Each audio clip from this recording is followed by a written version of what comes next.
بجلی break down کی اصل وجوہات سامنے آ گئی۔ تمام جھوٹی خبریں دم توڑ گئیں۔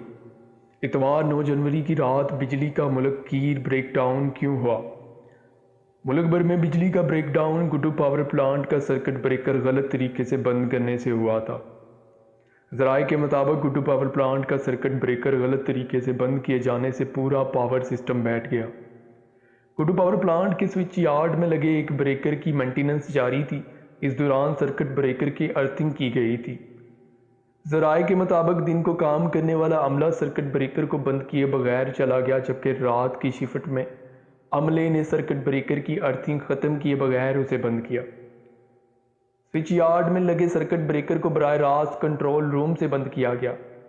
ارتھنگ ہٹائے بغیر سرکٹ بریکر کو بند کرنے سے گڈو پاور پلانٹ بیٹھ گیا۔ ذرائع کے مطابق گڈو پاور پلانٹ بند ہونے سے پلانٹ سے نکلنے والی ٹرانسمیشن لائنیں بھی ٹرپ کر گئیں۔ گڈو پاور پلانٹ کے بریکر کی مینٹیننس بھی بغیر منظوری کی جا رہی تھی، جبکہ پاور پلانٹ کے بریکر کی مرمت کے لیے national power control centre NPCC کی منظوری بہت ضروری ہوتی ہے۔ ذرائع کے مطابق اس معاملے میں غفلت برتنے پر گڈو پاور پلانٹ کے 7 ملازمین کو معطل کر دیا گیا۔ آج کابینہ کے اجلاس میں وزیر توانائی عمر ایوب نے بجلی بریک ڈاؤن پر ابتدائی تحقیقاتی رپورٹ پیش کی۔